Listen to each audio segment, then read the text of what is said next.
CC and the Dogs. That's Krista's name. Yeah, I heard that on Sunday when I was there. Right. Where did that?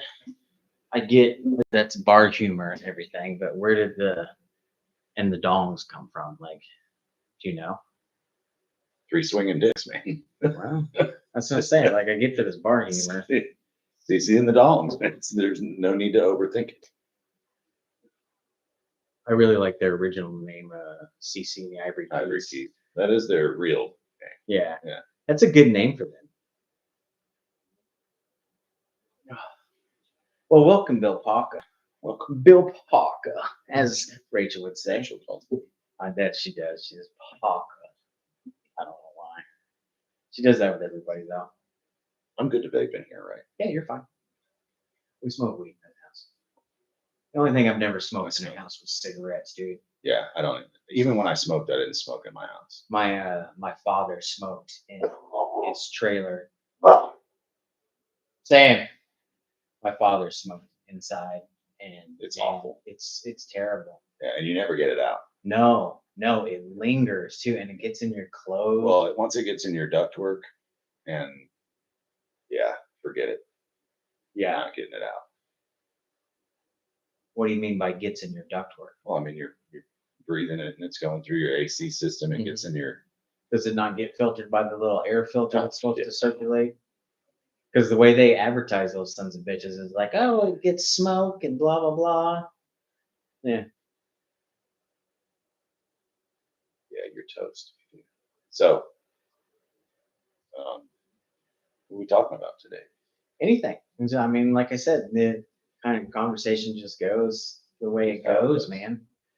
Let it kind of flow. I mean, we were talking about dogs before we started. It's going now. So we're live on YouTube. That's the way the software that I use is the YouTube Live. I've never tried that. It works just as good. Like, I mean, you can see the video right there. So, yeah. Well, it's free software that comes with YouTube, and I pay for YouTube Premium. And originally, when I started this, I had downloaded some podcasting software, but it was all online, and it kept kicking me off and dropping me. Like the first time I had an interview with Bill Deneen, we sat here and started a conversation like 5 Multiple times because it dropped us. So I ended up getting rid of this, and this works just fine. The only issue I have now is I need an Apple computer. Well, I used to do a podcast with Mark Hivers. I don't know if you remember Mark. Off the top of my He head. sang with Lawrence and Frenchie and I way back in the day over at Hudson's on 58th. If I saw a picture, I might recognize. We were in the Navy together, and then we moved here to run Joker's Comedy Club together. Uh-huh. And yeah, anyway, he and I did a podcast for a while called Dudes and Beers. Yeah, I think he still does it. But yeah, he got coupled up and moved to Norman, and so this became kind of. Yeah. But he had an elaborate setup. This seems very simple compared to No, all the equipment he had and the different stuff that we used for that podcast. no, this is very simple setup. The only part that doesn't work is the computer. So is it on other platforms besides just YouTube? No, just YouTube right now. I know Spotify you can get up on there, but I don't really know how to. I haven't sat down and figured it out yet. Sure. Because I want the video with it. Because I like video with my podcast. I don't just like listen to some dudes talking like over the radio. I like to see facial expressions. Sure. I like to be able to look and see who I'm actually listening to. You know, Most of my podcast consumption happens when I'm working. So it's Yeah. AirPods. So I've never really. But Like- but if you wanted to, you could stop and pull out your phone and be like, I get that. Yeah. You know, that's my point. That I like the visual aspect of it. I like to be able to look at it because that's what was most of my podcast intake was while I was working, setting up the restaurant, things like that. You know, but every once in a while I'd stop. They'd get into something kind of intense, and we'd sit there and watch it. Speaking of restaurants, you get a gig? No, not yet, man. No. So it's hard finding part-time work, man, Oh, I bet. because like I don't need full-time.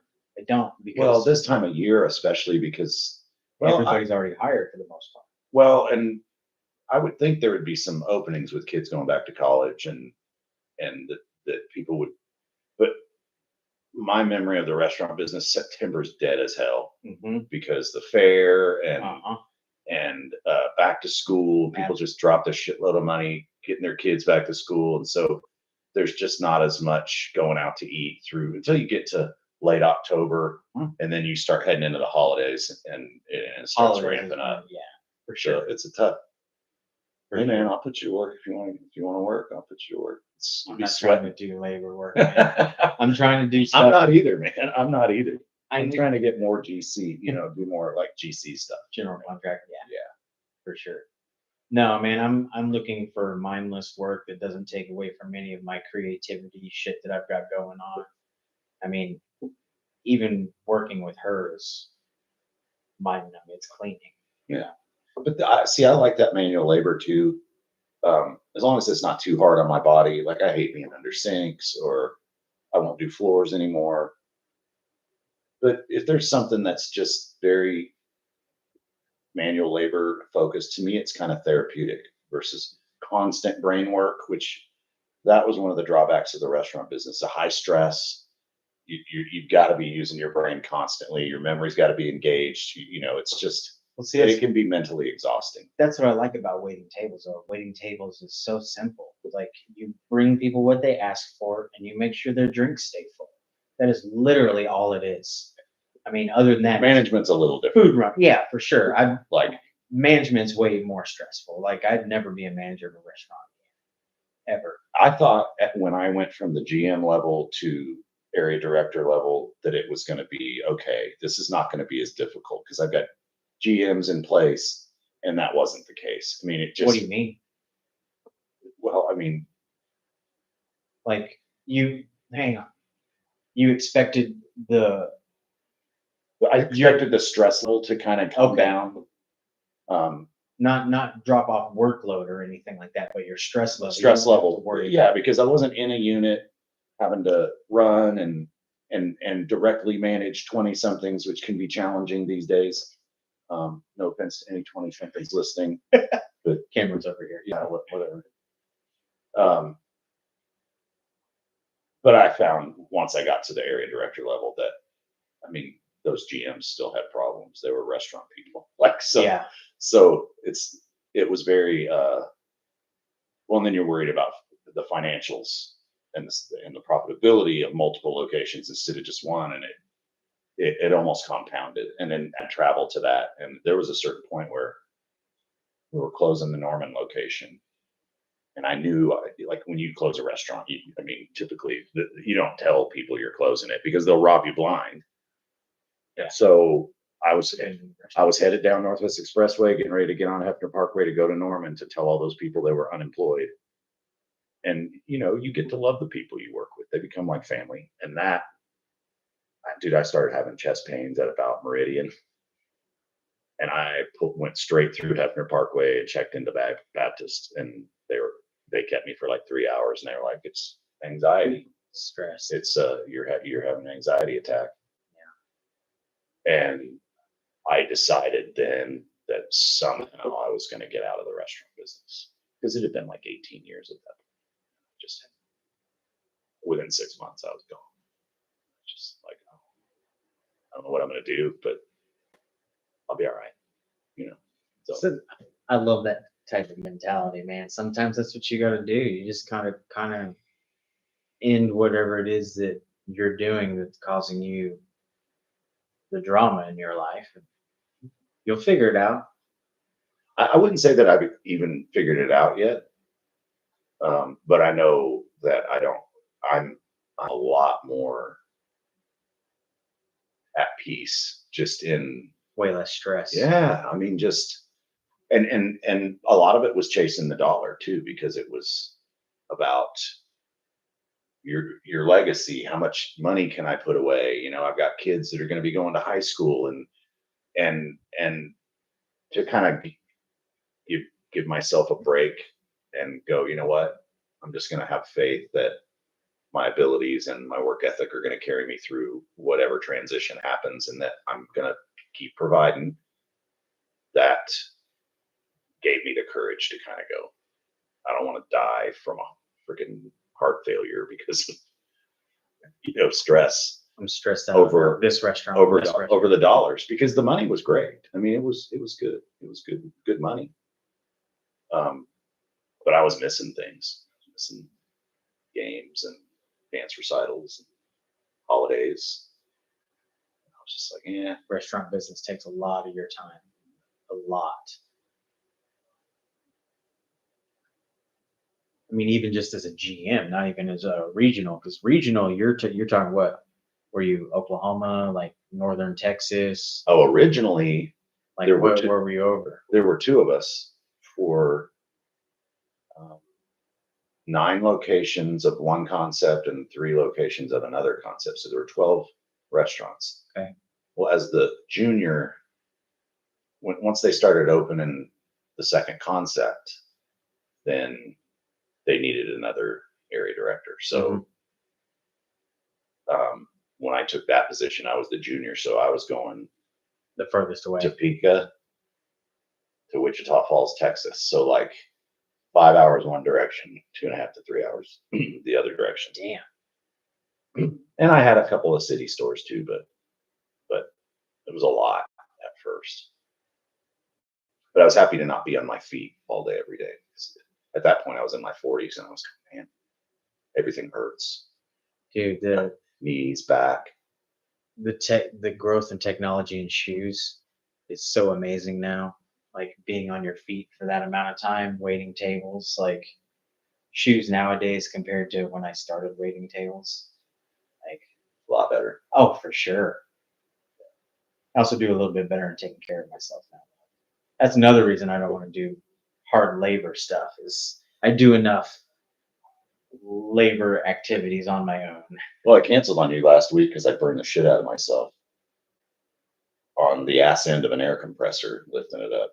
Ooh, And there's 2 rings, so you can see. yeah. I see the rings. Well, I burned myself, and I was like, ouch. And I was like, I did it again. and I did it again just to get it in the truck. So, I mean, I had to get it in the truck. I broke my tailgate handle last week, so I can't take the tailgate. Oh, in. So I was no. having a. Get it Normally, up I and over. just one-handed up onto the gate and put it in. You got to get it up and I was over. getting it up. Oh, that's Dangerous That job. smells like burning meat. That's me. Oh, that's me. Yeah. So that's why I bailed on it, because this dude that blistered up, like within 30 minutes, it was all blisters on top. It's good rings, man. There's not a day, though, unlike the restaurant business, there's not a day that I don't injure myself in some way. That's just blue collar work. That's just construction. I mean, Yeah. you like You're gonna do something to hurt yourself. scratches and bruises, and it's just the nature of it, but that's okay. I did plumbing for a while, man, and that was some grueling work. Installed everything from kitchen sinks to hot water tanks. Yeah, that's what It Brian sucks. Deneen does. Yeah. Yeah, we've had many conversations about the old plumbing business. Yeah. I'm not a fan of working on toilets. Why not? Well, because They're actually one of the easier things to they're- do. it's not that they're difficult. It's that when you're dealing with other people, like, and you'd be surprised how Most most people are people do disgusting. not clean up after themselves. They know you're coming to work on their toilet, and you're down there looking. Like It's there's piss right there. I like, can see it. like, No. God forbid you got to get in a little space between a counter and you're looking up at the underneath and trying to get a tank bolt off, or trying to get the supply line off, and there's just urine like that. So whenever I was plumbing, the guy that I Clean your toilets, call them. yeah, clean your toilets. Fucking dirty ass people. My toilet's spick and span clean right now. Well, I had a guest come over. You gotta clean your toilet when you have a guest come over. One of the dudes that I worked with when I was plumbing, he told me a story. He went to go change out some dude's toilet. So pull the old one, set a new uh, ring and everything, new ones, bolt it down. The toilet was so disgusting. He refused to put it on. So we were supposed to take the old toilet away.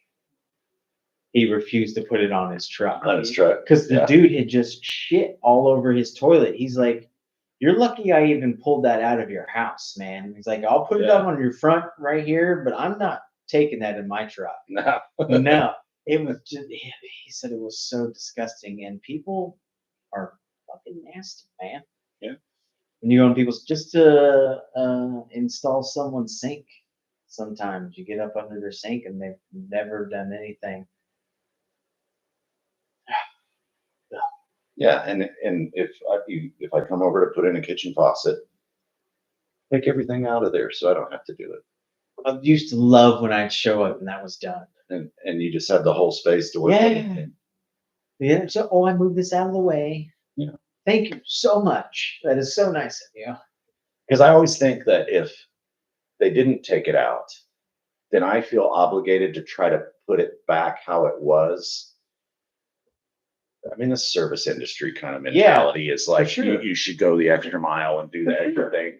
But if their sink is completely packed with shit, there's no way you're going to remember where it all goes. There's none.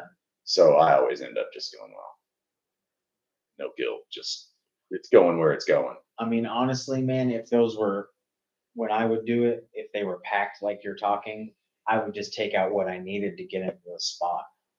I wouldn't take it all out. 9 times out of 10, you gotta get it all out of there. If there's garbage disposal, It water depends. filter. Depends on how big their underneath is. Yeah, You know, that's true. and it depends on what you're working with. If you're doing the whole sink and you have to redo the drains and put it in your just, yeah, absolutely. But if you're just going in to do a garbage disposal exchange, Yeah, boom, boom. bam, bam. Now that I know you can do this, I can do plumbing stuff. I can do basic stuff. Like I wouldn't. but you said you're not trying to work hard. No, I'm just not trying to do things where I have to, where I'm gonna come home and just be exhausted from. Man, that's all. I got dreams and goals and things I'm aspiring to do, and that takes a lot of time and effort.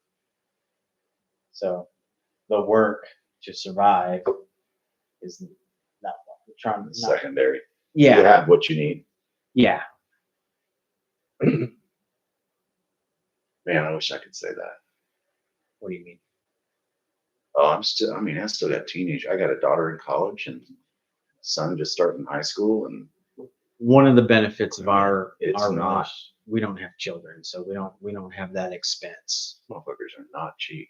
No, you know, I heard one time, and this was a while ago, from the age of the time they're born to the age of 18, the basic necessities, the basics that you spend on a child in that time is over like $1 million. And that's the basics. That doesn't include the nice shoes. I think that's Like I said, this was a long time ago, and I heard this. I still think that's high. I don't think I've spent $1 million on clothes and food. You don't think so? I don't think have I made over $1 million in my life? Yeah, but I don't think my children have cost that much to feed and clothe. Maybe if you're buying them designer shit and you're eating out at fancy restaurants every day. How much do you think you've spent? If you had to I guess. don't know. I mean, even now, How old are your kids?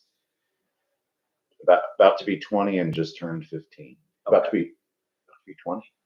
Yeah, she's about to be 20 And then 15. and just turned 15 in June. So So over 35 years of child rearing. how much money do you think you've spent? You don't think it's been well over a couple million? Oh, man. I don't see that as being. I can do some quick gazintas. It's the Larry Marks.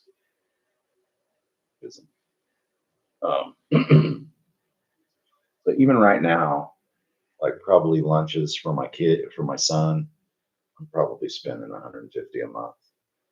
Patty probably spends 150 a month. So I'm probably gonna be shocked by this, huh? I don't know. But food wasn't always as expensive as it is now. Sure. So we're gonna take the middle of that and go call it 150 a month times 35 years times 12, 63,000 in food. There's no way I spent 900,000 on clothing. You know what I'm saying? Like that number's really high. Yeah. Maybe that's for rich kids when they did that Or- whole like Or yeah, I don't know. Or like who people what, in New York. I would love to seen where they got their research from. I mean, not that much. I mean, I don't care that much, but Yeah. I just think that's that's a ridiculous number for the average child in America. No. No way. The rich kids, maybe. For sure. Maybe yeah, if they're getting all the fancy toys and elaborate vacations and Well, when I was in high school, like but those are choice things. those are choices. Food and clothing, you said necessities. Yeah, basic Food, necessities clothing, is what. medicine, haircuts, Yeah. that kind of stuff. Yeah, no way. But as they get older, and like my son is huge, so he eats more in a day now, and he plays football and goes to strength training in addition to that, and like the food that kid can put away is mind blowing. You said he's 15. Yeah. Bottomless pit. 6'1", almost 200 pounds. Work, 2-a-day practices and working out and like There's a lot of I think food to fuel that. he probably eats more than Patty and Madeline and I combined in a day. Probably. Is my guess. Yeah, but it seems like he needs the fuel. Yeah, well, he does. He And if obviously he's doing 2-day workouts. Yeah. 2 and sometimes 3 a day. Yeah. Football. 2-a-day football, and then he goes to the gym with a personal trainer and lifts 2 days a week. So it's a lot. Big kid, huh? I'm kind of jealous, man, because in high school I was always the kid getting put in trash cans and like skinny nerdy kid. Are you 6? You said he's 6'1"? Yeah, he's probably 6'1". Patty's not tall. I'm 5'10". I was gonna say you're not tall. Where does he get his height? I've got some 6-footers on my side, Okay. taller than 6 foot, but my mom was 5'2". So like my uncles were tall, but my mom was really short, so she kind of fucked me out of the extra 2 inches to get to 6 foot. I blame her openly. Yeah. Especially if you have some 6-footers in your family. Yeah. Well, you got that gene and you didn't. Mom screwed me. Damn mothers. They can be good sometimes, though. Mine was good. She's still alive. Yeah. How old is she now? She will be 75 in December. So she was 19 when she had me, almost 20. My daughter's age. Yeah. When she had me. Which number are you? Or you have siblings, right? I have 4 siblings. Are you the I'm baby? the oldest. You're the oldest. Yeah, I'm the patriarch of my family now. The oldest surviving male. Her brother passed away 3 years ago. Which is kind of an odd thing to go, I'm the oldest surviving male in my family.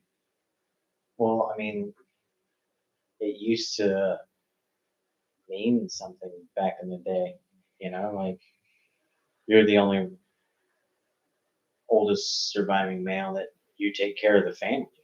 Like Yeah, it's not that's the way it used to be. we're spread out all over the country. Exactly. It's not, Well, people didn't used to be like that though. People used to live in the same little town for generations, Nowadays, like me and my brother grew up around the world. We were raised around the world. We moved like every few years because of the military. You were a military kid. I didn't know that. Like Rachel was born and raised here. I've never had that growing up in one spot. Our younger brother did because when he got here, he started elementary school and then went all the way through high school. Me and my brother, when we got here, my brother was starting 8th grade. I was starting 6th grade.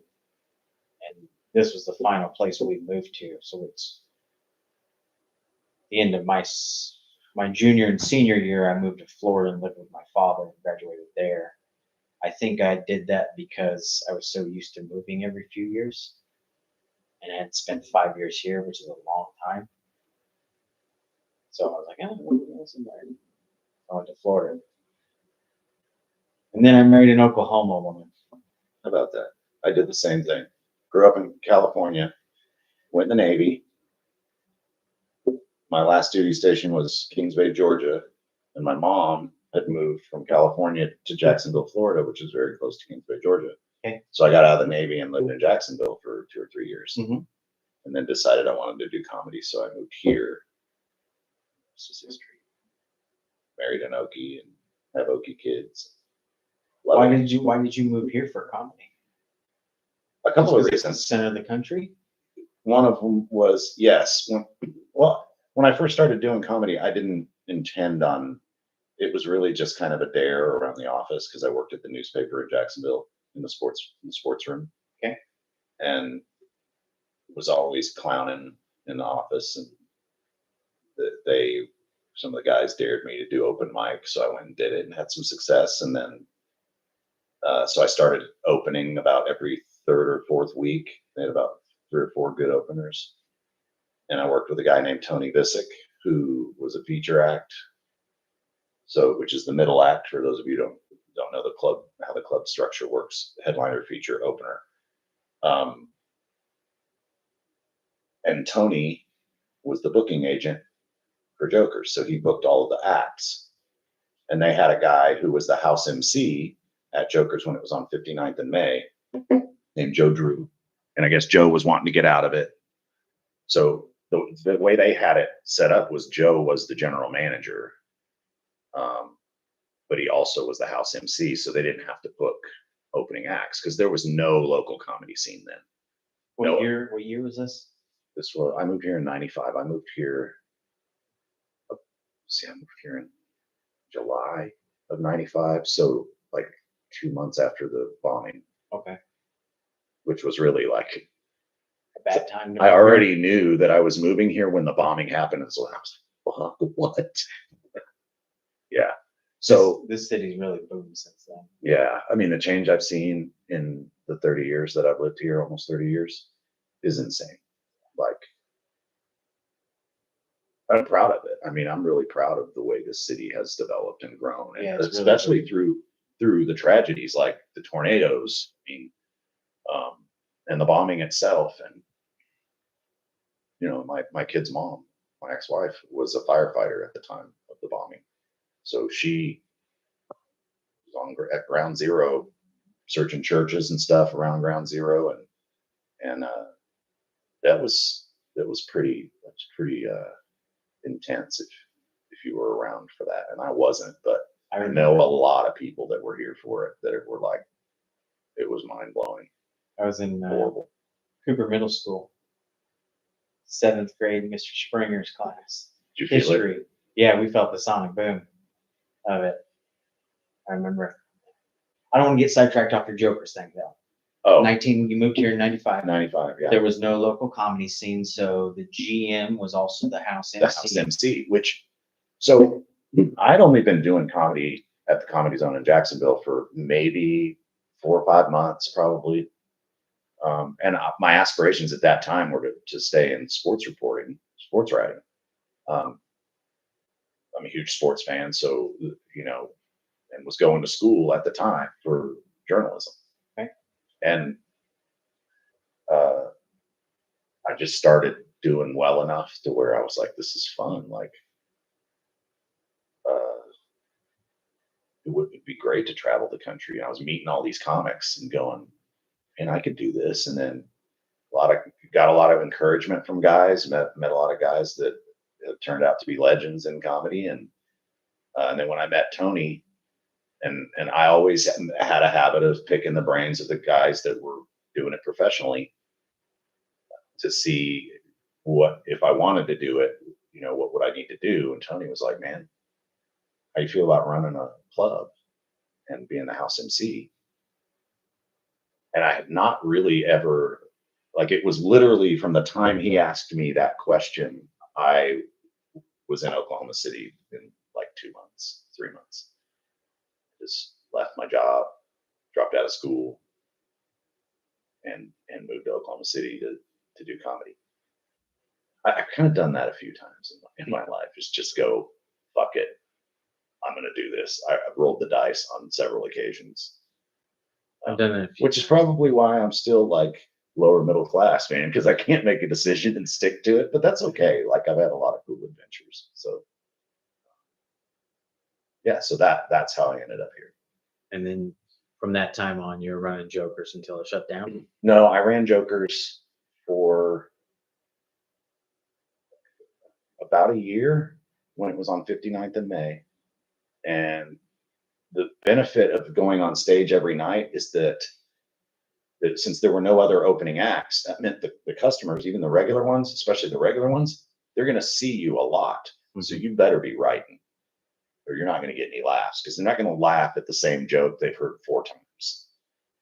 So it really, being the house MC really forced me to hone my crowd interaction, off the cuff comedy. And it also forced me to get brave with my writing and just try. You had to try new shit every night, almost like you. Yeah. Were. And so that really, I developed a lot of material in a short amount of time because I was forced. I mean, because it sucks not getting laughs. You've done it. Yes. When you eat a dick up there, Yes. it is.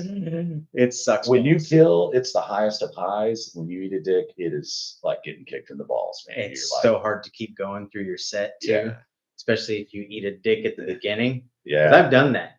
I've said the wrong thing at the beginning of even just a 4-minute open mic set, but then you still have 3 minutes. And then to get through. and a lot, if they don't like you out of the gate, they're probably not going to laugh at even the stuff that's tried and true. Mhm. And so I used to teach in my class, you might remember, is that the BCA method. So start with your second best joke. Yes, Do all your other stuff in the middle, and then end with your and strongest. end with your strongest. Mhm. Give yourself the best chance to start strong and close strong, so that you don't get kicked in the balls night after night and quit, which happens to a lot of guys. Like, it really does. They go, oh, this is way harder than I thought it was going to be, because you have no safety net in comedy. It's not like with a band, you've got other guys that can pick up the slack if you're having a bad night, or improv troupe. When it's stand-up comedy, man, it's you. That's, you sink or swim. Yep. Yeah.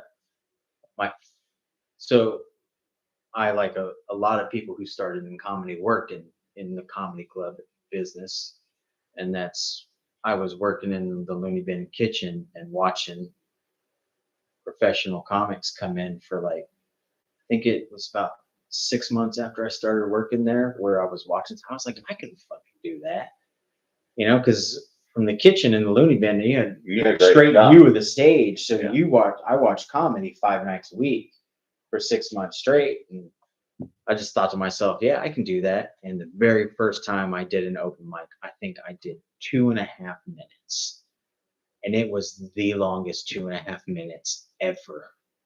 It felt like it was 3 years up there, man, and it was only 2.5 fucking minutes. And I'm pretty sure I sucked balls. I saw a few of your sets where you sucked balls. Yeah. If I'm being honest. Yeah. Yeah.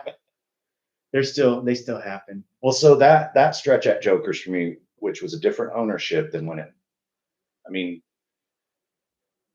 I actually worked with them long enough that while I was working there, we moved the club to Bricktown, Mm-hmm. right across from Crabtown is where Jokers in Bricktown was. Right across the street. On the same side of Sheridan, right across the street.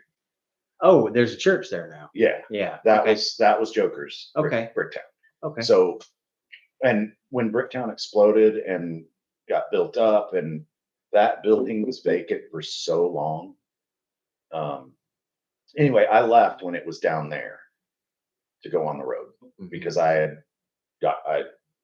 created enough material to where I could go, and I'd met enough people, comics that were bookers and stuff, to where I went on the road as an opening act, which you you could not survive these days on opening act pay.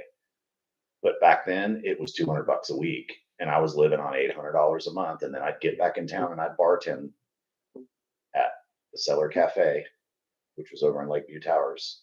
I bartend there on the weekends, and I started doing handyman work on weeks I wasn't booked, and I made enough to live and got to where I had 30 minutes. And actually I had more like an hour, because you need an hour to be able to do 30 minutes because audiences are different. And then so I did it professionally on the road for, I don't know, maybe 3 years. And then Lawrence Goodwin bought the club. And I'm not going to throw dirt on anybody, but the previous owner and I had a falling out, and there was no way I would have gone back. But when Lawrence bought the club, he was like, "I need you." I didn't know Lawrence on Jokers. Yeah. So Lawrence and I had, he was the owner and I was the GM, and I came back for significantly more money than I was making there under the previous owner. And then I came back and helped him with the club for several years. And then when Bricktown started to like really Take off. And his lease was coming up, they wanted to double his lease. He was like, I'm not. no, I'm not paying double. No. Yeah. So he closed it, he sold off all the assets, and went to law school. And then I was like, oh shit, what am I going to do? I don't want to go back on the road. I was probably 30 by then, or close to 30. Was the Looney No, Bin I already here? was 30. No. So The that Looney was- Bin came in and filled that void that Jokers left. That right? was 01 that Jokers closed. It was Okay. New Year's Eve of 2000 was the last night that Jokers was open. And then New Year's Day 2001 until whenever Larry and Terry came in, there was no comedy club in Oklahoma City. Okay. And that's when I went into the restaurant business, because at that point I had plenty of experience running a bar restaurant. And so I went into corporate restaurants and met a girl and decided if I was ever going to have kids, like, Now's the time. I'm in my 30s, I better do it. And I love kids. So, that's what I did. I like it. That's the comedy story. Yeah. I mean, there's others. Yeah. But well, because when I met you, you were traveling around doing. I don't know if you were traveling around, but you would occasionally do feature spots for the Looney Bin. I featured my headline. I think. Yeah. Actually, Larry and Terry actually gave me my first and only headline week. Yeah. I headlined for the Looney Bin twice.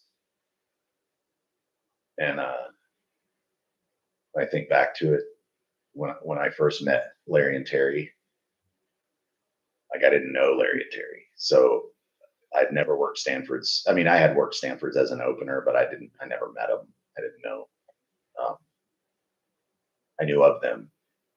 And I remember Terry being so like, when I told her I was a feature act, she was like, okay. I could totally see her doing it too. Yeah. Yeah. Just like, whatever. All right. Who's this cocky motherfucker?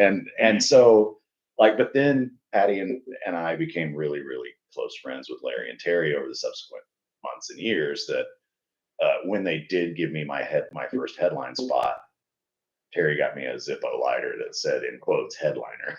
To give me shit for that first time that I was like, I'm a feature act. Yeah. They'll still give me shit about it to this day. I love those two so much. I loved working for them, man. Yeah, they're fantastic people. Yeah. Larry, man, I swear to God, Larry's the funniest person that I ever saw in the Looney Bin. I know. He is the funniest dude. Yeah. Now, I don't care how funny you think your comedy act is. Just Larry in Marks is funny. Just in day-to-day conversation, that he might be one of the funniest human beings ever. Yeah. And it's dry. It's not like he's trying. It's just very, It comes out. yeah. That's what he actually thinks. That's what makes it so He good. thinks though. funny. Yeah. That's what makes it so good though. See, yeah. Because I remember when they moved here, they actually offered me a job. Because I was waiting tables at Joe's Crab Shack on Northwest Expressway. And him, Terry, his son, and his daughter, they came in and ate. And at the end of the thing, I said, hey, if you want a job, come to Lenny Ben, blah, blah, blah. And I never. I didn't know. I had no idea he poached you.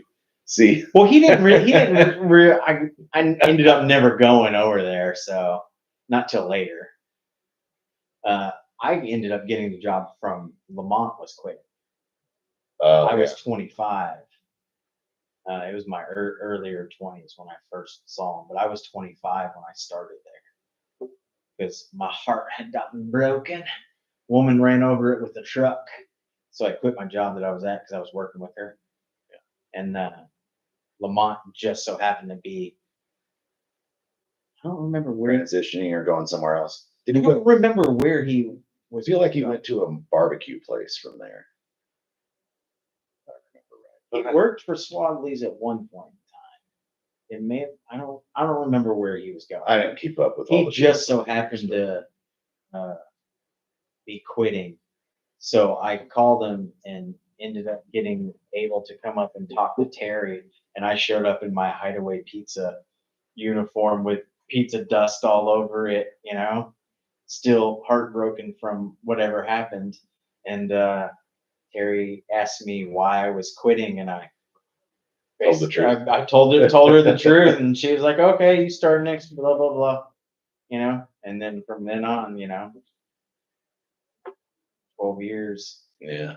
of working for him. Quit twice. I think I got fired twice. Oh, they always let me come back though. I hold a little special place in their hearts for sure. But it's like working for your mom and dad. I mean, if you were, somebody sent me a meme the other day and it said, you get locked up in jail and you call your boss to let them know that you're not going to make it to work, but they bail you out so you can come work. And I responded to them. I was like, I used to work at the Looney Bin, and Larry and Terry, I swear to God, would do that for you. If they needed you to work and you were, they would bail you out so you could get to work. And then you would sign a contract that says that you were going to pay them back. Yeah, we did. So that was a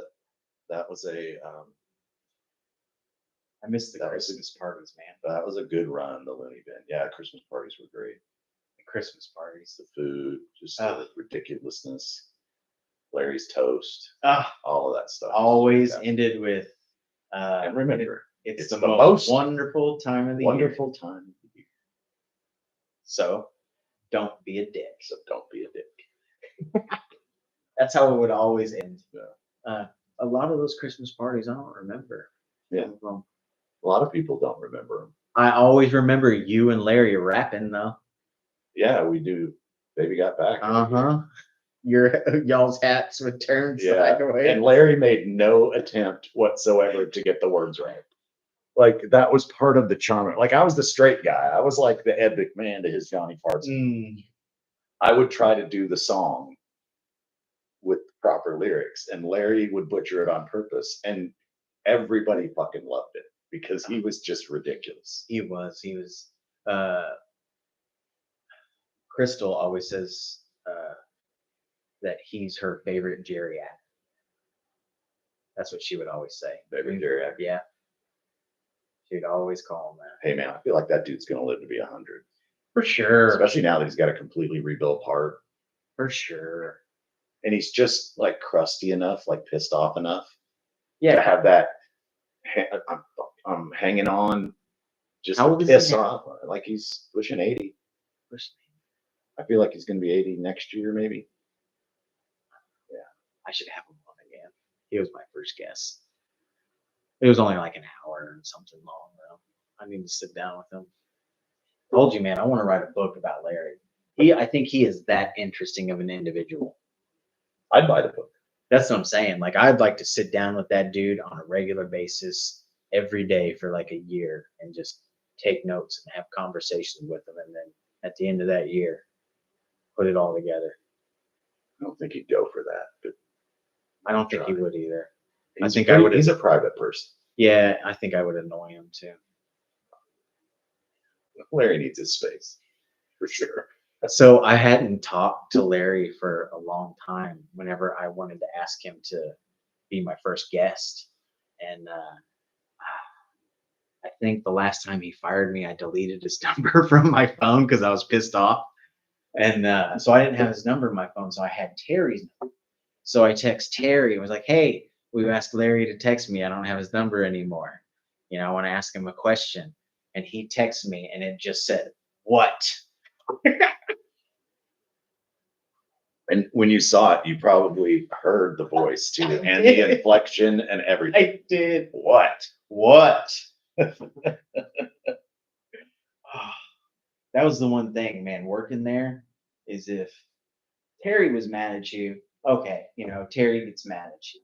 If Larry was mad at you, you were in trouble. Like you were in trouble if Larry was mad at you. Yeah, it's a lot harder to come back. Thankfully, I don't think Larry's ever been mad at me. I know Terry's been mad at me a couple times. Yeah. But, you know, that's Terry's level of mad isn't nearly, it's scary, but Larry's level of mad. Yeah. And it's not like he would go off. It's the dad disappointment thing, like where like, oh. Yeah.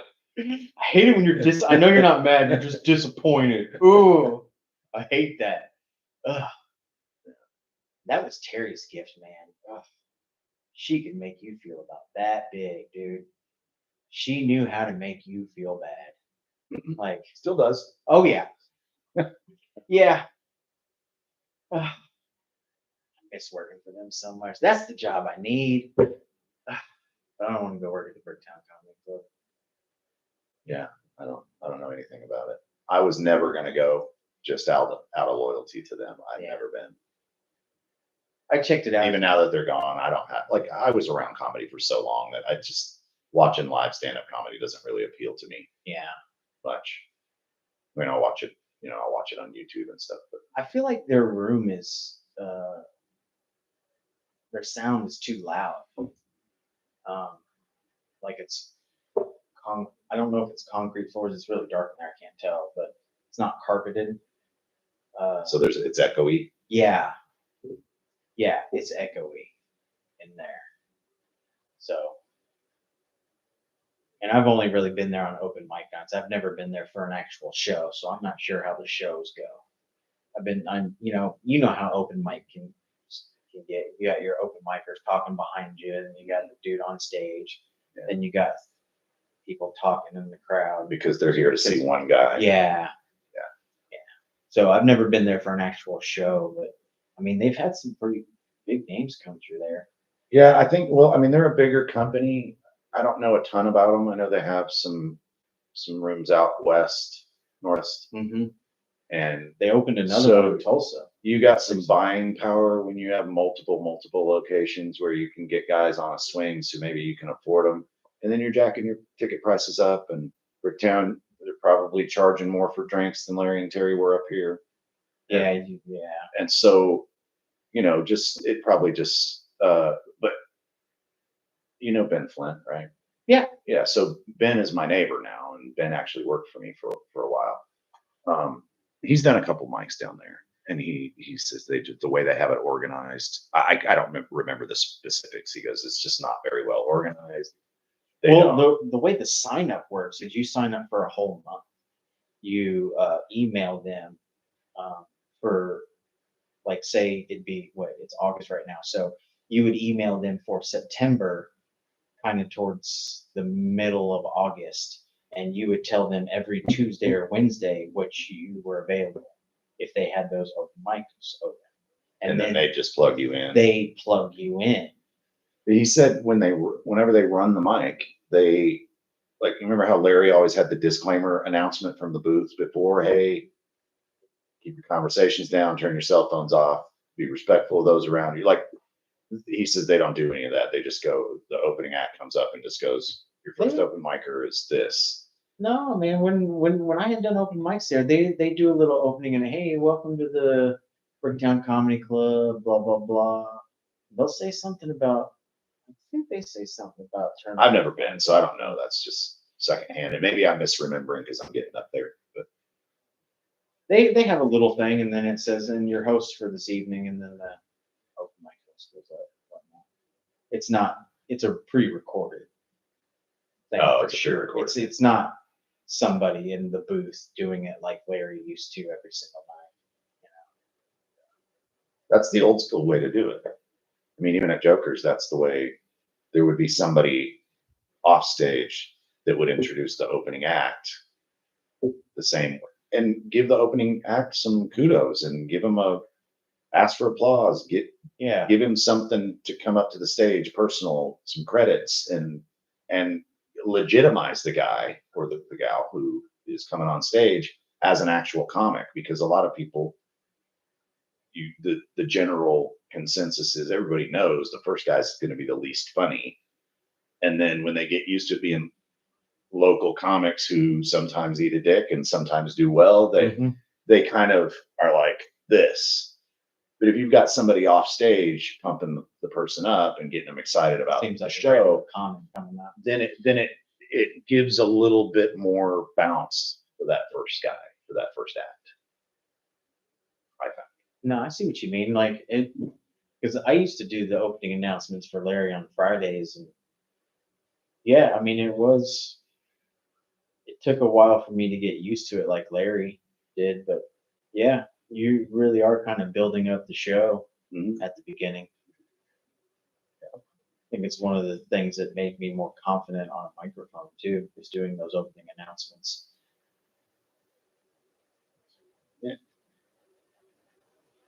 And now this is just child's play. Yeah. No, I mean like more confident in holding the microphone close, because one of my things when I first started was I wouldn't hold the microphone too close because I didn't, and now it just sits right there on my chin, kind of just hangs out right Are there. you doing mics now? I haven't done them probably in like 6 months. I've been focusing more on doing things like this and my running and my exercising and stuff.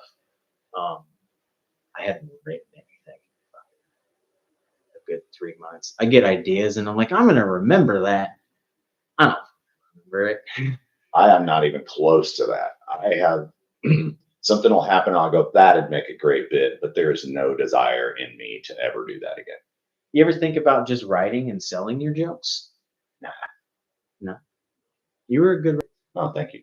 I just, I, even for years after I came off the road and got married and became a dad and a restaurateur, Larry and Terry would still, for the longest time, I was still the only professional comic that could do an hour in town until the comedy, their open mic was very successful in building the local comedy community. Mhm.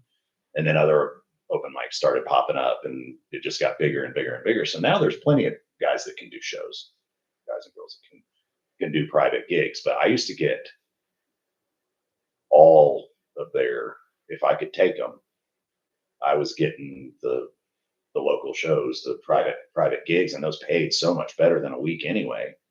And when I was working 60 hours a week in the restaurant business, like I had no interest in doing. I'd do a week for them here and there to fill in if somebody dropped out. But I hadn't. I mean, that was hard. I had to work 5 days a week in the restaurant and then work 4 to 5 nights a week because when they started, it was Wednesday to Sunday. Yeah, I remember. And so it was, but once I stopped doing that, and yeah, they'd give me all those private shows, whether it was graduation party or Christmas parties and for companies or whatever it was. The money was really good. I mean, you make as much on a single show as you'd make a week working the club. I remember. But even now, I don't want I remember some comics would have a different headshots, like a corporate gig headshot, and then just a regular comedy club headshot.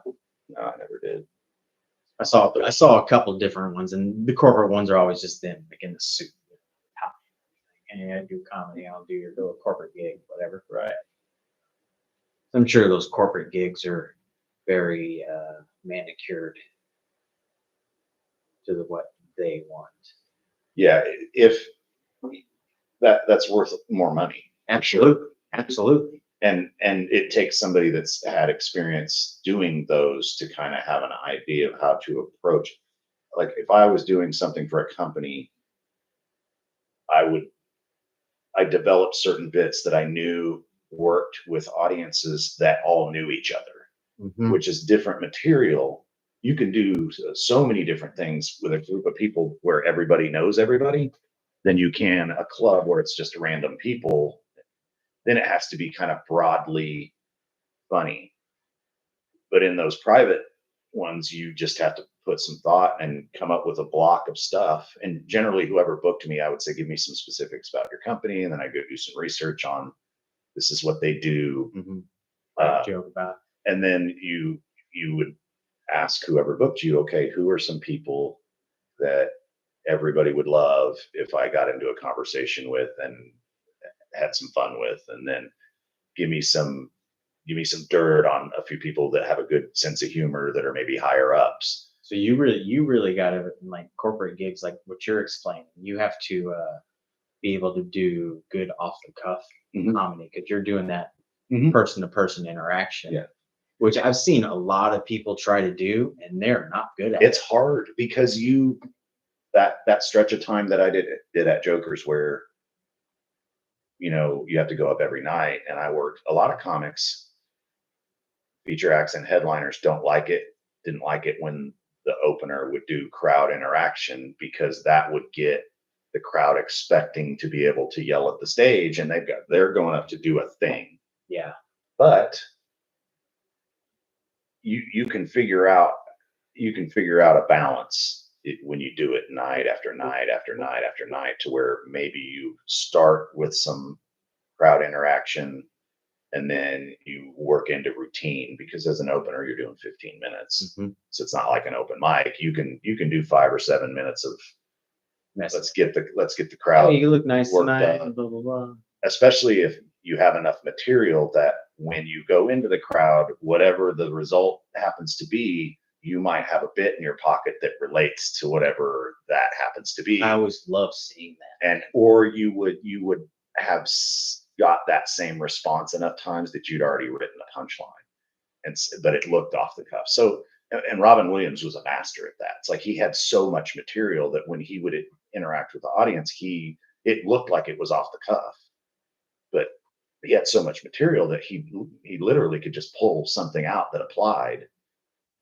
I used to love seeing that in the club, like in the back cooking and watching a headliner or something talk to the crowd. And then, because over the years of working there, I saw enough headliners, because they'd come back regularly. I get to know their bits, right? Because usually comics in a year, their shit doesn't change that much, if it does change. So you would see somebody who was good at crowd work do exactly what you're talking about, and it's so smooth the way they do it. Yeah, that really helped me with the corporate stuff, because then it's personal to them, and it's endearing to them that even though they may not consciously go, "Oh, this guy put in some work," they go, like, he knows us. And so then if you can pull that off in that situation, then when you get into your set, they already like you. They've already laughed. They've been laughing because you made fun of their boss or had a funny interaction with their HR lady or whatever. I'm just pulling those out of my ass. But then once you had accomplished that, then when you got into your set, you were going to rock, because now they like you. Now they go, he's one of us. He knows us. And then you're golden. Then you're golden. And if you have a strong closer, then there were some companies that I went back year after year, and my material didn't change that much, but I began creating, like I would remember the people and they'd remember me and come up and say, remember that time you did the thing? And because you always see them before the show, there's Yeah. usually a dinner or whatever. And then, yeah, there's one company, I don't even remember the name of them, but they would, what's the mountain out by way down there? Mount Scott. No, not Mount Scott, further west. I can't remember. Anyway, it's a resort out southwest Oklahoma, and it's further out than Mount Scott. I must have went out there 3 years in a row, and I mean they were like my friends by the time that third year rolled around. It was just like I didn't hardly know material the final time I was out there, We made fun of them. or just had fun with them. Yeah. Just talk shit and maybe throw a bit in here and there, and but I really enjoyed the corporate stuff. But there were some that were horrible too, where you had no idea what you were getting into. I love me some Native Americans, but man, it's hard to make those motherfuckers laugh. Like I did a show at the Biltmore, and it was all Native Americans, and they didn't tell me it was going to be all Native American people. And man, it was just like stone faced for an hour, dude. I could not wait to get out of there. I got paid and survived, Man, but they did not like me. it's hard when people stare at you. Yeah. And the body language, like Body language is huge. You People can- don't understand you that. can tell if they like you or not by their body language. Yeah. And once they don't like you, it's really hard to get out of that. It's very hard to get out of. What did you love most about comedy? Me personally, I like the fun. Because I don't know about you, but even now, if I get on stage, I'm nervous until I get my first laugh, And then you're off and running. and then I'm fine. That's why I always start off with something that only takes me like 10 seconds to get a laugh. Because once I get that laugh, then I feel better and I'm having fun. And then you can be, Yes. and that shows in your body language, your facial expression, your voice intonation. If Yeah. you're scared, audiences are intelligent as a group. Like they pick up on all of that stuff. I mean, because it's part of communication. Your voice, your facial expression, your body language, all of that stuff. So when you're not confident, you're giving off cues. Unless you're the best poker player in the world, like the cues they're going to pick up on it as a group, and then it's even harder just to dig putting out your of it. hand in your pocket is like it's one of the worst things that I've noticed that I've ever done on stage is putting my hand in my pocket. If I ever do it, my brain's like, "Hey, get your hand out of your pocket." Yeah. Like, oh yeah, I can use this to do stuff. Yeah, my favorite. I mean, I just love the adrenaline of the dopamine from the laughter. I mean, it just feels good. But I was always a clown. Like I was always the kid in class that had the smart ass remark that would get me in trouble with the teacher, but would make the class laugh. And so like, but I was also nerdy. So it was like I could get away with it Yeah. and got good grades. So it was kind of like, I did get in trouble a few times growing up because of that. But that's how I ended up. I mean, I was the guy in the sports room that was cracking the funnies that got the dare to go. So it was kind of my path. I think it was ultimately gonna be my path somehow because I've always enjoyed that. Even in my own family, like I'm kind of the joker, the smart ass, and my son is just like he's funnier than I am, honestly. Like some of the shit that comes out of his mouth, I'm like, damn, that was good. Have you ever talked to him about comedy? Oh yeah, he's seen my final DVD. Yeah, he's seen it, and I didn't show it to him until very recently. Like it's been within the last year that I let him watch it because He's 15. yeah, I mean, he was 14 probably when he watched it. But I figured at that point, all right, You've probably seen worse. and it wasn't just that I didn't. I mean, I wasn't a super dirty comic No. at all. I mean, F-bomb here and there, but nothing real scatological or sexual in my act. So I honestly, I think I didn't let him watch it more because I was a little bit afraid that he wouldn't think it was funny. If I'm being completely honest and Yeah. vulnerable on that thing, that's probably really what carried more weight, that I waited. But then when he watched it, like, dude, the dopamine rush from him going, Dad, I had no idea you were that funny, was like, oh, yes. Like, I was legitimately worried about that. And I didn't know it until I let him watch it. So we have discussed it. He's not quite as publicly comfortable as I am. He's pretty quiet kid in large groups. So I don't know what his future holds. Maybe he will end up doing it. See, I didn't care for being on stage with a microphone, even after starting comedy. I mean, it took a while. it's an old tenet that basically the one thing people fear more than death is public speaking. I mean, you've heard that. We've all heard it all our lives. Absolutely. And I think that holds some water. But I love the dopamine the most because, I had a rough childhood, and a lot of people had rough childhoods, but my coping mechanism was always laughter. Mm-hmm.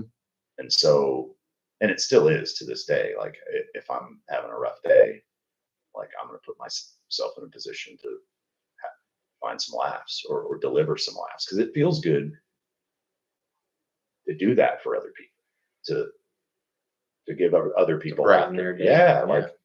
like that gave me a lot of purpose through my early life. Is like, I just want to make people laugh because it feels good.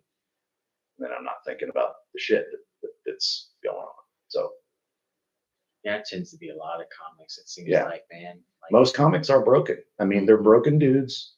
I keep saying dudes. There's a lot of women comics, but in my day there you wasn't. speak from a male perspective. There wasn't a lot of women comics when I was doing it. There's a lot more now. But yeah, that's most comics have had struggles. Like, and if you ever run across, and that's where comedy comes from, is, I mean, you're not going to laugh unless there's some kind of conflict in the content. Yeah.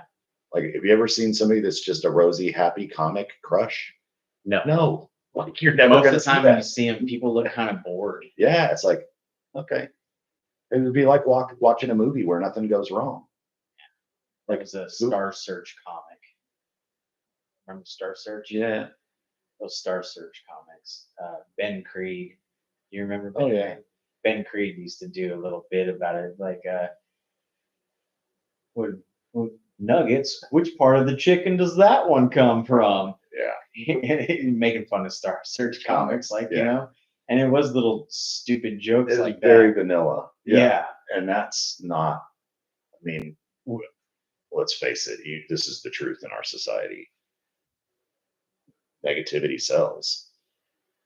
And so the beauty of comedy is that you're mixing negativity with positivity so that it's palatable and it's relatable. So everybody goes, that's happened to me. God, that sucks. And then you're laughing about it. And that's, to me, that's the beauty of comedy and laughter in general, is that when you can get to that point over a trauma, whether it's a small one or a large one, that conflict always has to be there in the joke, or there is no reason for laughter. It's about overcoming, and perspective. That was actually why I first started comedy, was therapy. Not therapy got me to do comedy, just like I used it as therapy. It was therapy. Yeah. I mean,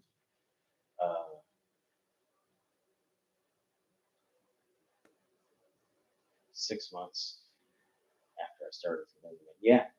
No, it was absolutely therapy, because I was very depressed at the time and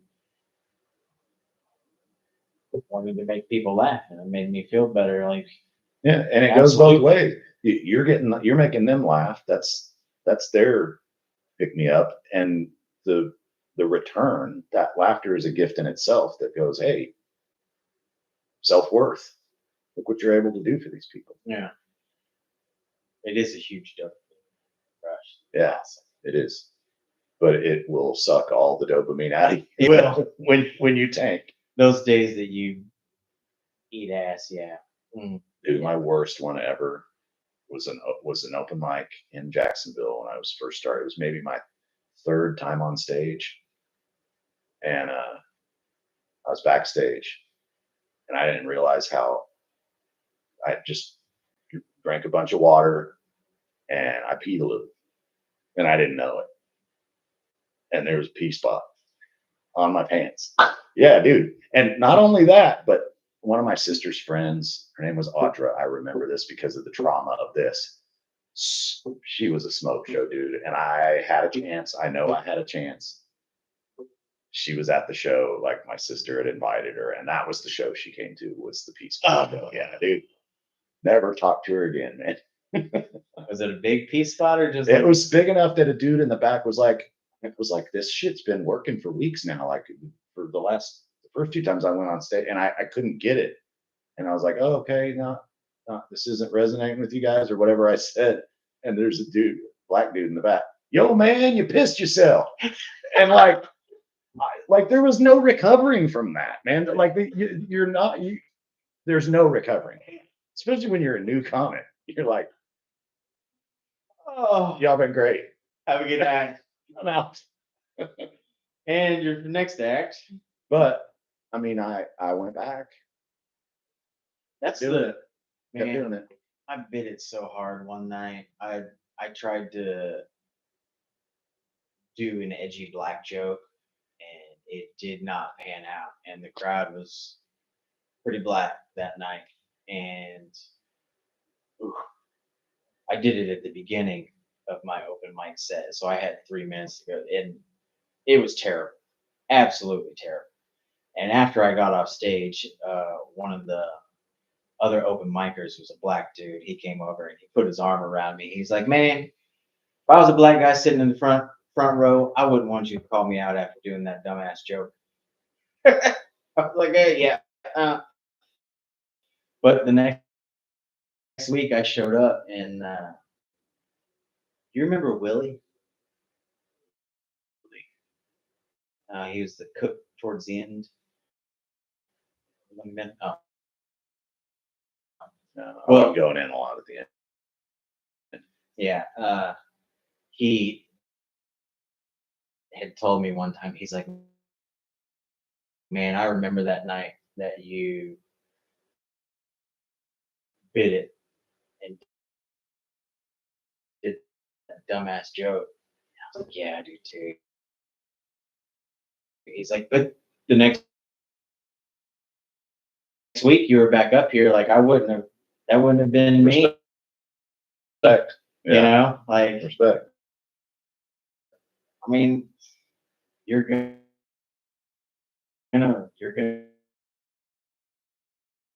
fight it. You're gonna write. You were telling me last time we were having a conversation, and whenever I first started comedy, I also heard this. Well, it's like you can write 10 jokes, one of them might be good. Might. Yeah. You know. And as you get better, the percentage goes up. Like, I mean, and the longer you do it, that's not necessarily true. But when I would do classes, that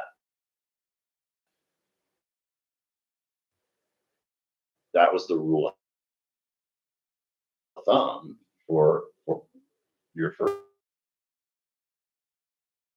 year, probably, is that, right, for volume,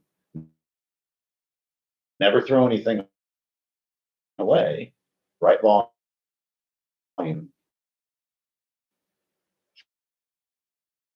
try it multiple times, be comfortable enough to switch it up and try to be off the premise and the punchline, tinker, but if after two, set aside, because you don't know years as you become better and more. Oh, now I have a solid piece that a sub premise or like, and that's what for 15, 20 years, like that they aren't using that could end up being, Yeah. But also stay up with current events and stuff. And I just am so news and the state of the world that I haven't kept up enough lately on purpose. Yeah. Because it really affects any room in my life other than for my personal peace and people that I from the world stage and even the national stage, because it doesn't have to be aware of what's going on. My grandfather was that way, like around you. I can agree with that, but I bask in. So since I've been back, have changed is we don't watch the news in the morning anymore. We listen to soft. It really does. For sure. Because if you wake up and you turn on the fucking news, like you're just automatically being inundated with negativity. Because the majority of what news is negative. That's what keeps people watching. I try to do this is a fairly recent process for me, but I try to not look at this for at least 30 minutes. Because there's going to be an email, there's going to be a text from this person, obligation, and I meditate, so I'm not religious about it. Like I'm not doing it every morning for this amount of time or whatever, but I want to have 30 minutes where my mind's not contaminated by notifications and things popping up and the rest of the world needing something from me. Can wait. It can wait until I've taken care of myself first. And so that's that helps me a lot. And I do listen to like meditation music in the morning and stuff. Yeah, in my no, sure AirPods, just because I don't want to just start this spinning the minute I wake up. I did that for so many years that I know that contributed to my blood pressure and all kinds of stuff. Sure, for sure. I haven't watched really any. I mean, I've watched a little bit, very little compared to what I did for the past 2 months. I haven't really watched a whole lot of, especially like the presidential stuff. Like, it's just. Yeah, I'm completely checked out of that. I'll get the news, the important stuff from my friends. Yeah. But I'm not gonna the whole social media and that national media crap that is out there. It's so toxic. It doesn't matter what side you're on either, in my opinion. It's toxic. It's toxic on both sides, and personally, I'm not going to engage in it. That's one of the things I've noticed about like specifically my YouTube feed that I watch. Like I'll go through it sometimes and I'm like, man, you're just giving me shit that you think that I'll click on. Like I don't want to watch that. I kind of want to see something different, but the algorithm puts together this feed of, hey, this is looking bad over here. I'm pissed off at Spotify right now. Why is that? Because of the ageism of their ads with me. Like there's this woman singing about, and it's a jingle, and it's about this brand of overnight pads, and it's like, are you fucking kidding me? Like I'm not. Maybe they heard about that one open mic. Yeah, it must have been. No, that's the first time in public I've ever told that story. So yeah, but no, my advertisements are ridiculous, dude. I hit on there, don't show me this again. It's irrelevant, and the next day it'll be right back. Yeah, it's so annoying. I had a dude that worked for me. That great dude, conspiracy theorist. Some of the stuff that he believed is actually like legitimate. Like he was my paint specialist, so he's really good at interior paint. And he would put blue painter's tape over his camera and his microphone. And that would always be on his phone. Like that was his method of going, you're not going to look at me or listen to me. But what's a trip about that is I was in Medicine Park with my ex-girlfriend. And she was not a beer drinker, but on a particular occasion, she decided she wanted a beer, and she told the bartender, "I'll have a Dos Equis." And I shit you not, it was not typed. It was not. I got Dos Equis ads for the next 2 weeks. Oh yeah, no, it's Like, ridiculous. and I immediately man. thought of my boy Nick putting the blue tape over his microphone. It's ridiculous what Yeah. those things can do now. I mean, they're constantly listening to you. I mean, privacy is not. For the record, fuck yourselves. Yeah, go fuck yourselves. But I mean, they're all, for the longest time. I mean, TVs now. While you're watching it, they're watching you for some reason. You know, I don't know what they're going to learn from you scratching your testicles while you're watching the latest episode of Dexter. We're watching Dexter right Blackmail down the line. now. Whatever. It's ridiculous, man. It's so bad. Sometimes I wonder if we'll ever take a step back and be like, man, this is not how we want to live as a people. Y'all can take this shit back. I don't think so, honestly. I think it's. This is one of my favorite subjects. I don't know if you and I have ever talked about it, but I happen to be. I mean, I'm a Gen Xer, so I've seen, and I use video games as a microcosm of what technology, the advances that have been made in my lifetime. Now, the boomers have seen more technological advances, but they're also less engaged than Gen Xers are with the current technology. They've checked out. Like my mom, she could do 4 things on her smartphone, and that's it. And so, and Gen Xers, we're still like in the workforce.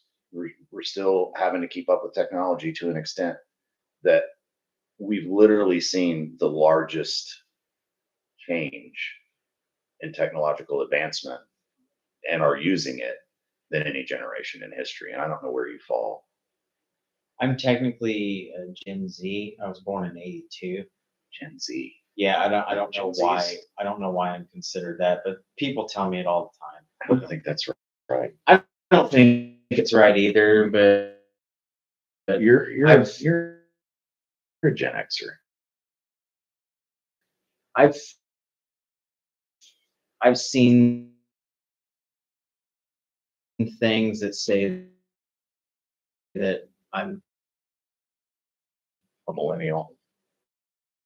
that's millennials. What do you Yeah, say? Gen Z is the current. Millennial. Is the current.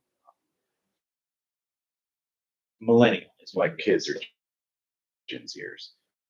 millennial is what they say that I am. Like I think you're borderline. I'm right there where the Gen Xers stop and the millennials begin. Yeah, like right there. There's a very good comic. Nick Bargatze. Uh-huh. He does a bit about he's a tweener. Like he gets, he's right on the edge of that. It's a very funny bit. I'll look at it. Yeah, I'll check it out. But yeah, dude, we've seen, like, I was around for Pong.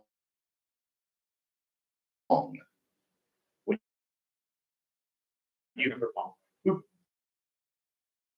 boop, boop, boop, boop. I had that on my TV. And then it was RE 2600. And then Intellivision came in. And then Sega. And then and my son is so magnificent at video games compared to me because I was probably, I mean, my brain doesn't work like that, but this current generation, their brains are wired differently. There's no way that the world isn't going to continue to be this. When more have been thought of yet, or that are in the works, but still years around. I just hope that my biggest fear for my kids is that don't become dizzy in the restaurant business with Man, with people not being able to relate things that make a human interaction like a quality interaction generation, to get them to, hey, be here for. it's man, waiting. My last waiting table job. So many parents now come in, sit down in a restaurant, Yeah, and their kid is just, even if there were many times where there were and I'd be like, hey young man, what would you like to eat? And the kid would not say, and then the mother would then order, or the father would then order some point in time, right? Like, I mean, but we don't know how, like you look at even in the eliminating the human element of servers in a lot of fast, and then you go to the robots at the counter, yeah, and it's like relax and spend an hour and a half at a restaurant with your family talking. Like you just, it's just not as prevalent as it used to be. yeah, I mean, I'd see it all the time when I was in the restaurant business. There'd be a husband and wife and a couple of kids, and they'd all four be on their phones, not even talking to each other. And I'm just going, yes, there's a lot of great things about this, there's a lot of negative things, but there's a lot of things that make us human that, I think that's ultimately the danger. And the narcissistic social media, the change in the overall narcissism of our society because of social media is scary to me. it's very scary. And that's really all I can do with my kids on that, is go, hey, it's never probably going to go away, but like the selfie is the most narcissistic thing you can do. I heard somebody talk about this the other day, and the way he put it was amazing. He was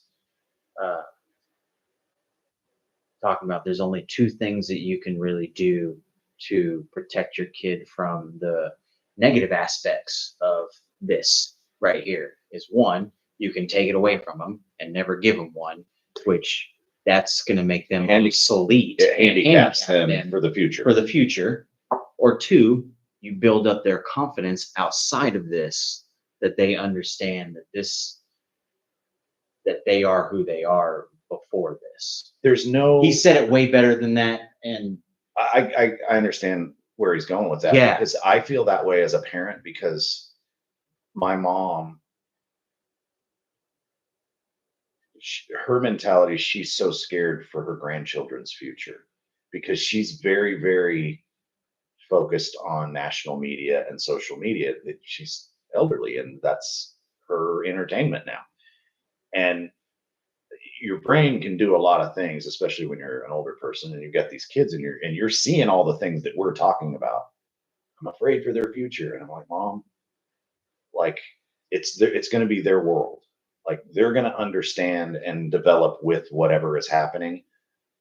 I can't control that as a parent. And I don't think me being afraid for them is a healthy thing either. I think I have to provide perspective, because there have never been parents of teenagers that we're obsolete compared to what my child can do. Like the way their brains work, my son was, I scored very high on the ASVAB, high enough to basically go into any field in the Navy that I wanted to. Okay. I chose journalism because that's my passion. I like to write. So I chose that. They tried to get me to be an air traffic controller, which at the time was one of the hardest jobs because of what you're doing. I wanted no part of that. When I remember walking through the living room when my son was about, I don't know, 8 or 9 years old, and he's playing Fortnite. He's got his headphones on and his fingers are doing this, and he's talking to people and moving and building stuff. And okay, we got bogeys on the hill at the northeast, and then he sees me coming and he goes, Dad, will you make me a sandwich? And he goes, right. And I'm like, this fucking 8-year-old has the mental capacity to be an air traffic controller in the day that I had to be one of the best test takers to be offered that job. he has that mental capacity to do the requirements of that job now at age 9. And it's because they've grown up with this. So in a way, I think it's kind of necessary that they stay engaged with that, and but that they try to that I try to keep them grounded in the human part of it, because that's the beauty of like being alive, is the experience of family and other people that you, if it's all just this, That's how I find it. like, I try to make it a point to, especially if I'm traveling, to not take photos so much or not take videos and be off my phone. Sometimes I'll even leave it at wherever we're staying just so you can enjoy the whatever's around you at the time, you know? But so many be people, present. yeah, so many people live their life through their freaking phones now. You know, they have to take a picture every 5 seconds or have to take a pic. You see it all the time. People taking pictures of their lunch that they're having Yeah. so they can post it on Instagram. One of Nobody my- cares what you're eating, bro. One of my favorite, Yeah, it looks good. one of my favorite spiritual teachers, Eckhart Tolle, uses that, and it's so funny when he says, when he's talking about it, because he teaches presence, the power of now. That's the book. So whenever he's talking about social media, he talks very slow German accent. Have you ever listened to him? Mm. It's brilliant. He'll go, oh, look, and then somebody posted a picture of their meal, and it's like, what is it that makes us think that instead of enjoying the process of the meal, that we have to record it and show it to other human beings? What is that that's happening? That's what, man. That's what I wonder too. It's like, I mean, I'd be lying if I said I never made a picture of something I made high in the kitchen that looked amazing and didn't text it to my friends and go, look what I just made. I don't think I've ever posted a picture of a meal on social media. Like, where have we gotten to a society where that's, look at what I'm eating? I have, but it was simply to put,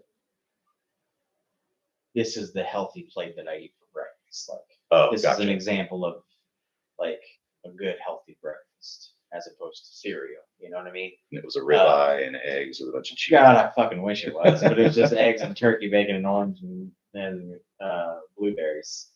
I think I take it back. I think I had a big ass Bloody Mary in Dallas, like the one that had One all of the ones that have like yeah, burgers on it. yeah, things. the whole thing. I think I did one of those once, but that's like fuck, But it's Bloody Mary. there are people that post everything that they do. Like they'll post breakfast, lunch, dinner every single day.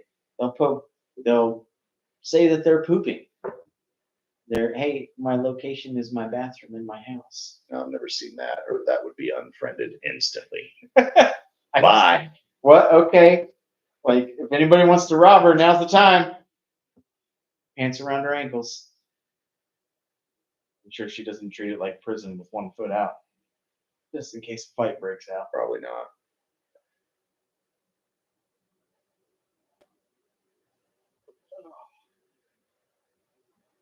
Can't see. I think there's 8 something.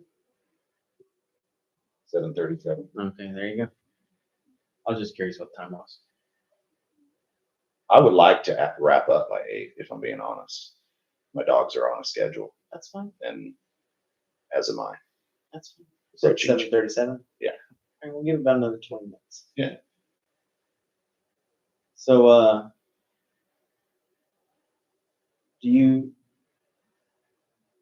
what do you think about regrets? Oh, This is something that's been on my mind lately. Because like I see regrets as lessons. Like regrets are important in that aspect. Not you shouldn't dwell on your regrets because they're things that you've done and they're over. And you shouldn't dwell on that because you'll waste time dwelling. But I regret the way I treated this person, so I know not to treat a person like that again. I think regrets are an inevitable part of the human psyche, especially if you're not an egotist, or you have a conscience. Um, but I also think that regrets point to something. They point to a opportunity to grow you went through, and the fact that the regret points to the fact that you did grow. Mm-hmm. Because I mean, I had a failed marriage. I was absolutely not blameless in the failure of that marriage. Absolutely have regrets about them. But I also feel like this is maybe the wisdom of age, or maybe some people never learn it. Maybe some people learn it earlier. I don't know. My path wasn't in my late 40s. I started realizing that the regrets were pointers to growth. I like that. And so I still have regrets, but I don't dwell on them mentally as a negative. I think I'm more self-aware than I was earlier in my life, and so I can look at those decisions and behaviors and go, that's where I was on my path, my evolutionary path in my life, where I had to make mistakes to evolve, become a better man. I feel like I'm a much better man than I was in my 30s. Maybe not physically, but that's not all life is. So, yeah, that's kind of my thing. Regrets, they exist, Yeah. and I don't think you just eliminate them. And I don't think any human being is ever going to not make another mistake until they're on their deathbed.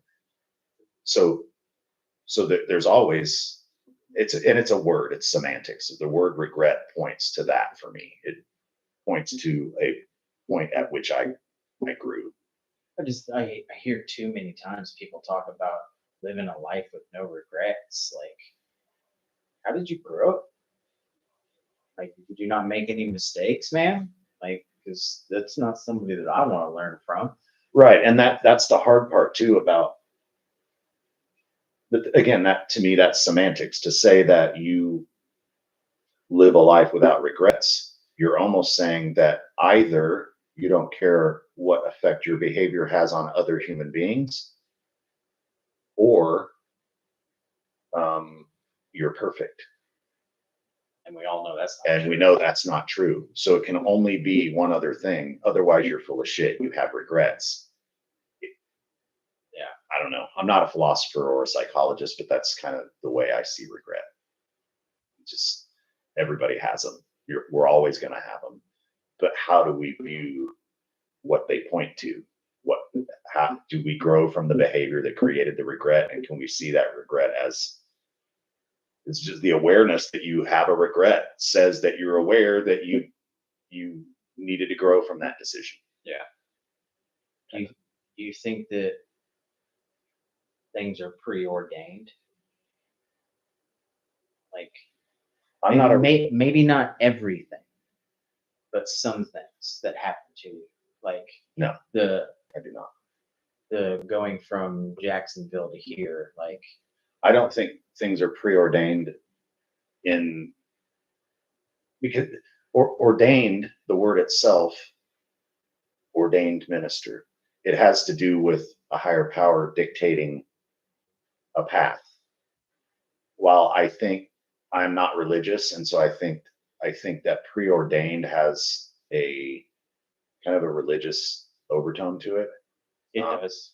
And I, as a not religious person, but a very spiritual person, I do believe in energy, and I do believe in God. I believe that God has a lot of names in different cultures throughout time, and it all points to the fact that there is clearly an intelligent design.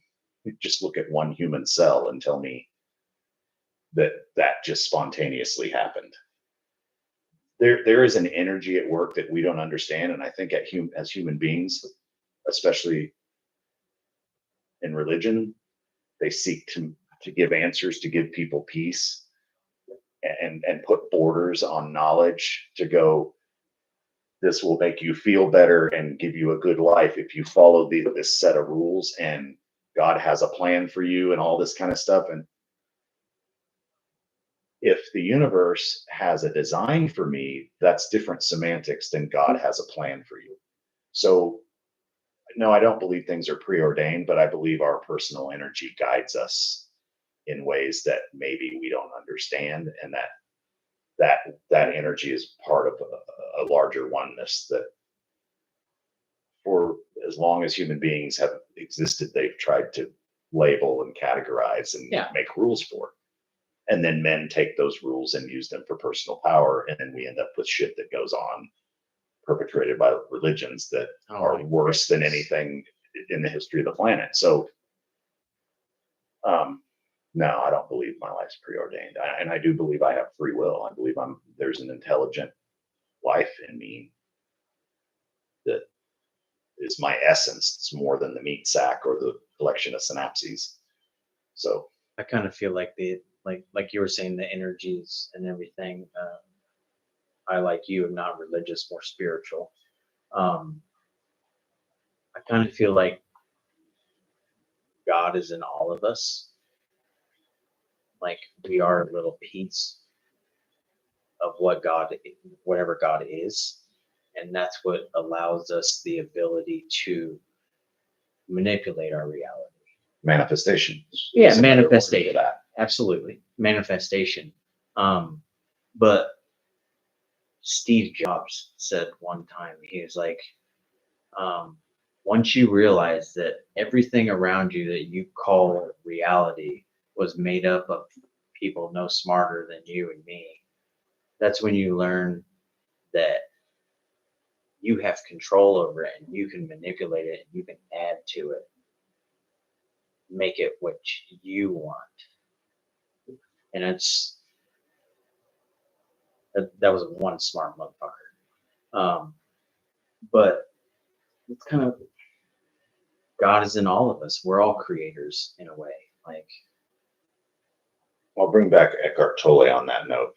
One of the analogies that he uses is that it's not socially acceptable to say, I am God, nor would it be entirely accurate. If a ray of the sun said, I am the sun, that would not be accurate. wow. But a ray of the sun is a part of the sun. Yeah. And that's the way that analogy he uses for the human essence. I like that analogy. I think you'd enjoy it. Yeah. Very. Sure. I'll send you it. But I'm still, like, honestly, dude, I'm still discovering. I think we all are. A difference, but it's exciting because it's not like it was when I was a kid. Because I was raised in a Pentecostal church, speaking in tongues and all the stuff, man. And I just felt from a very, very early age like, this is some bullshit. Like, this is some bullshit. But I've always felt like there's way more to me than like just my thoughts and my body. Like but I don't claim to know what that is. So that's the discovery, I think, the part of it that, like, if anybody who is on a path of spiritual discovery in an honest way, not trying to gain anything from it other than just more understanding of their nature and their experience here, that we're going to always be discovering something new and always be growing in that respect. It's one of the reasons I like doing this, like having these conversations, is the learning aspect of it. And it's so nice to just talk to different, because everybody has a different perspective, whether they agree with you on certain things or not. I mean, everybody has a different life, the way they grew up, Experiences, everything. I mean, everything is so different. We're all so different, but yet so alike at the same time. We're the same. We're just there are certain spiritual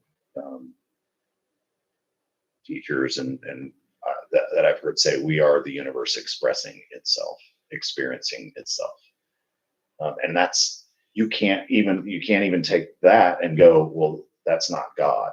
that's just the universe. Well, no, we don't know what that is. Like, so I am absolutely not an atheist. Um, I think that's people's biggest misconceptions about me when I say that I'm not religious, is they Yeah. automatically think that I don't believe in God. Yeah. It's like, no, I'm not sure what God is. Like, well, and I also don't claim to think. I also don't think that God actually created all the religious rules from any particular theos and said these are the rules for humanity. Like, we know enough now scientifically about the size and the immensity of this universe that makes absolutely no sense. that's what That there's a guy up on some clouds going, these were stories created to give people structure, and a lot of religion has the same principles: be kind to each other, be honest, those exist in all of the religions. that's what I'm saying. That, and we all can agree on those. Yeah. Like, absolutely. I just hated the whole, if you don't do this, you're going to burn in hell bullshit that I grew up with. Like, that's the most horrible thing to tell a child. Like, you're literally manipulating that kid from informative years into believing that any fuck up he has, he's like, you either better kiss some ass or you're going to burn in a lake of fire. And I was just like, That was always one of my biggest things too, is like, even if it is uh, their version of God is the real God, like that's a very judgmental person to,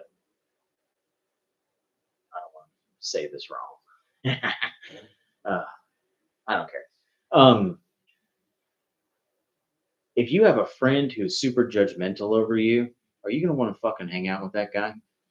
Probably not. no. Most people don't want to hang out with judgmental people.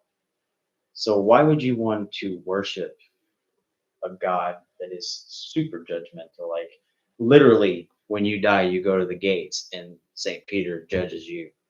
Nope, you can't come into, you made this mistake. No. I think this is all, I think the entire Bible was a collection of works that's been translated, and there's so much gold in there.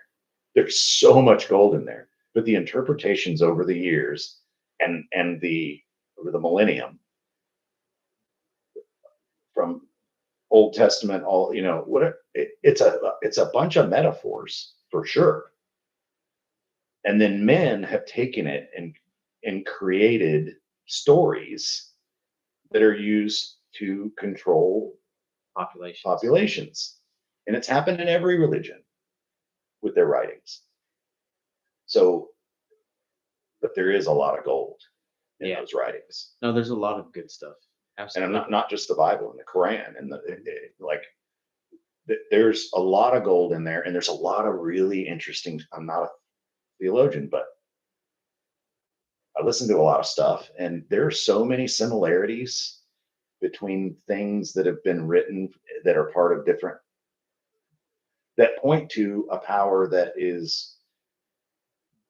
they couldn't explain either. Yeah. They just created rules around the thing they couldn't explain. They just explained it the best they could. But the essence of being good and having a conscience and being conscious and being present, being aware, and those seem to be universal. No, absolutely. The rest of of documentaries on the comparisons of the different religions and how they intertwine, and like this, simply the story of Jesus and how each one kind of has its own little Jesus in it. Yeah. And it's very interesting. I happen to think those are people that they've endured for millennium because they were extremely aware and conscious human beings that understood things on a level that we're still trying. A lot of people, and those people, that's why they become a messiah, or they become whatever it is, and they become revered, is because their teachings resonated so much, made so much sense, that I think over time, they get manipulated. Yeah, absolutely. 7 minutes. doesn't have to be right at 8. I'm just saying, I don't know if I want to go till 9. You know, It's all right. I'm Not enjoying everybody the- wants to do 3 hours. I'm enjoying the conversation, but I am bordering on elderly, and sitting on my ass hurts my back after a while. So Well, we'll end it. I told you I ended them all. What's something you've learned, Bill Palka? dude, that's like a really, Everybody's answer is different. There's no right answer, man. no, I know, but I've learned so much. I've learned that I'm going to keep learning. Like that's a good friend of mine says, green and growing, ripe and rotting. So as long as I'm green and growing and still learning, this vessel's going to stick around. Yeah. But the minute I stop learning, then that's when we get complacent and we get comfort zone and we get lethargic and we get decadent and all that stuff. Happens all too much in our So society. that's my biggest learning thing, is that I can't stop learning. That's a good one, man. mean- Well, I just keeping yourself learning on a daily basis is, I mean, it's one of the reasons why I don't think, but I've heard people talk about how, like Alzheimer's, it really comes on when people are complacent and doing the same thing redundant every single day. I heard somebody talk about one time, like, if you take the same pathway to work every day, change it up every once in a while. Like, don't take the same pathway every single day for 20 years in a row. Like, that's not good for you. Yeah. Just We need- simple little things like that. We need variation in our lives. And, I need to do a better job, honestly. I need to do a better job of daily variation, daily exploration. I was very good at it in my younger years. Got out of high school and went, fuck it, I want to see the world. I'm going to the Navy. Not going to do the college route and the fraternity and all the stuff that certain classes of families think that that's the route you're supposed to go. I didn't do that. And then I fucked off a sports writer career to go do stand-up comedy, and everybody was like, this motherfucker's crazy. And then I shaved my head and quit the restaurant business and drove to North Carolina and started a handyman business. So 3 major times in my life where I went, I need a change because I am getting stagnant. But I need to do a better job of not being stagnant in my daily and weekly routines too. I think that's important. I just learned something. Thank you for that. Do you think that's one of the reasons why it's very popular in men that they have a midlife crisis? They have Is that what you just went through? No. What's called a midlife crisis is because after high school, you go to college, then you find yourself a good 20-year job, and then you find yourself a woman, and you have kids. You do the same thing every day for 20 years. Like, Right. people stop doing that daily learning like you're talking about, and you get redundant, and then somewhere in their mid 40s and 50s that I need a sports car. Like, I think midlife crisis is just a negative term that has, because yes, I think the women have them too.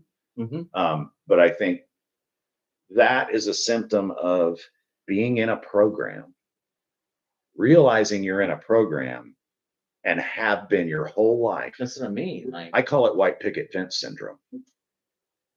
Do the thing, find the girl, have the kids, get the house, have the kids. These are the orders you do things. Then build your bank account and get life insurance, and then you walk, you do that little dance, and then I quit my dream to be a comic or a sports writer or whatever when I went in the restaurant business and went, if I'm gonna have a house and a wife and kids. And then I became a program for 13 years. And that was one of my failures in the marriage, is that I stopped being adventurous. I stopped trying to learn. I was trying to live out this blueprint, this cultural and religious blueprint for my life. I started living that. And then I realized about 6 years into it, holy shit, this is miserable. This is not me at all. And my behavior started reflecting it. And then I'm not going to do all the details, but I don't think I'm the only man to have ever experienced that. And I think the midlife crisis happens at different times for different people, and it manifests in different ways. It didn't manifest with a sports car for me. It just manifested with me going, I don't want my children to see their mother and I miserable together for the rest of our lives because we're living a program. And I was the bad guy and said, nope, this is not, we're not doing this. I'm not going to live a program. I want to return to being the guy that is uncomfortable once in a while and can take a risk and can teach my kids that it's okay to fail, and that all those things go in the human brain. We'll do those. And that builds the decision. And it did for me, where the divorce happened and then the career change happened. And a lot of people, I know that the term midlife crisis was used to describe what I did. I don't see it in that negative way, though. I think that was one of those things where and I do regret some of the things I did in the marriage and said in the marriage and the way that it panned out.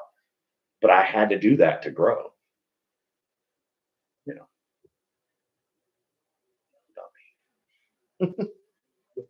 I'm interviewing you. It's all about you. Yeah, no. Out of water anyway. So learn. Man, it was almost like on cue, like the finale. Dun, dun, dun.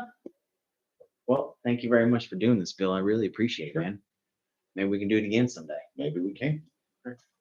Everybody, have a good night. Learn something new tomorrow. That's what the takeaway from today is.